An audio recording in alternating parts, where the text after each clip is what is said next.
शशांक जी, ये बताइए, इस पूरे मामले में अब 8 हफ्ते के अंदर निपटारे की बात कही है, आपको लगता है 8 हफ्ते के अंदर पक्ष मजबूत हो पाएंगे? देखिए, एक तो सबसे बड़ी बात यह है कि हिंदू पक्ष की एक बहुत बड़ी ये जीत है।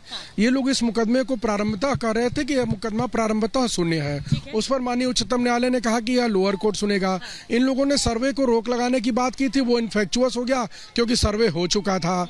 और माननीय उच्चतम न्यायालय ने एक अपनी टिप्पणी में बहुत शानदार बात कही, जब मुस्लिम पक्ष के अधिवक्ता ने कहा कि वर्शिप ऑफ प्लेसेस एक्ट का 1991 का वायलेशन है, तो उन्होंने कहा कि अगर इस पर डिस्कशन होगा तो बड़ी समस्या आपके लिए हो जाएगी।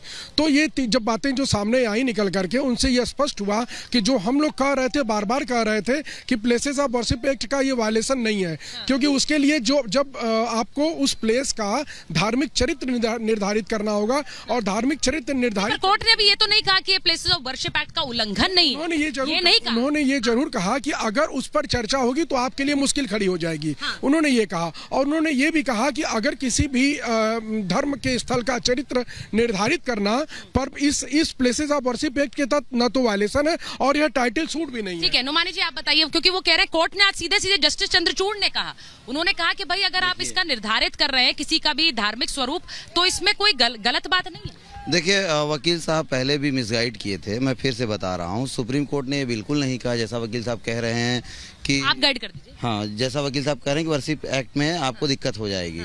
सुप्रीम कोर्ट ने ये कहा, और ये कह रहे हैं कि हिंदू पक्ष की ये जीत है। मैं इसको ऐसे नहीं देखता हूँ। मुझे लगता है कि कहीं ना कहीं सुप्रीम कोर्ट ने ये माना कि निचली अदालत से गलती हुई, इसलिए सुप्रीम कोर्ट ने स्पष्ट रूप से कहा कि लोअर कोर्ट अपना काम कर रही है और लोअर कोर्ट पर मेरी कोई टिप्पणी नहीं है। पूछ रहा हूँ कि अगर लोअर कोर्ट ठीक था तो उन्होंने जिला जज के यहाँ ट्रांसफर क्यों किया? अगर लोअर कोर्ट ठीक था तो जिला जज के यहाँ ट्रांसफर क्यों किया सुप्रीम कोर्ट ने? लोअर कोर्ट पर हम कोई कमेंट नहीं करते हैं। उन्होंने कहा लोअर कोर्ट अपना काम कर रही है। सुप्रीम कोर्ट ने ये माना कि जिस न्यायालय में चल रहा था वाद, वो न्यायालय ठीक से काम नहीं कर रही थी, इसलिए जिला जज के यहाँ ट्रांसफर किया। ठीक है, मैं एक बार ये पूछना चाहती हूँ अमिताभ जी से और एहतशाम हाशमी जी से। मैं पहले उनसे शुरुआत कर रही हूँ क्योंकि दोनों वकील हैं, एहतशाम हाशमी और अमिताभ सिन्हा जी। हाशमी साहब और अमिताभ जी, पहले आपसे शुरुआत कर लेती हूँ क्योंकि इन्होंने कहा कि आज सीधे सीधे डिस्ट्रिक्ट सुप्रीम कोर्ट ये इसका मतलब ये निकाल रहा है। अमिताभ जी, अगर आप बेहतर समझा पाएंगे। सबसे पहली चीज तो यह है कि जो वहाँ वाराणसी के कोर्ट में जो वाद था, वो वाद था वहाँ पर कि जो माँ भगवती के श्रृंगार का मामला था, और वहाँ के लिए ही ये जो आपके यहाँ याचिकाकर्ता भी जो बैठी है वहाँ, ये सब बताएंगी बातें।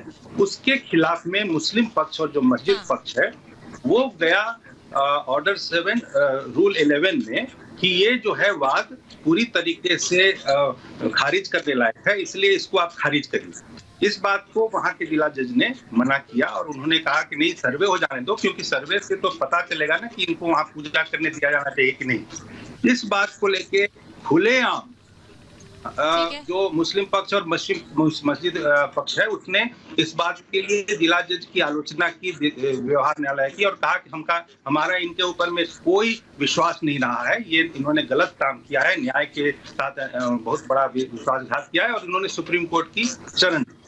आज का महत्वपूर्ण दिन इसलिए है कि सुप्रीम कोर्ट ने जिला जज के जो पोजीशनिंग को पूरी तरीके से वैलिडेट किया, नंबर 1, और दूसरा नंबर 2, उसने बहुत इंपॉर्टेंट जो ऑब्जर्वेशन दिया जस्टिस चंद्रचूड़ ने, जो रिलीजियस वर्शिप एक्ट प्रोटेक्शन 1991 है, उसमें असर्टेनमेंट ऑफ रिलीजियस प्लेसेस के बारे में कुछ नहीं कहा गया है। उस मामले में आप कुछ मत बोलिए, मत मानिए कि ये जो है वो 1991 का वायलेशन है। ये दो बहुत इंपॉर्टेंट पक्ष हैं, जिसके कारण ये मैं मानता हूं कि ये मुस्लिम पक्ष की हार है। ये मेरा लीगल स्टैंडिंग। ठीक है, मैं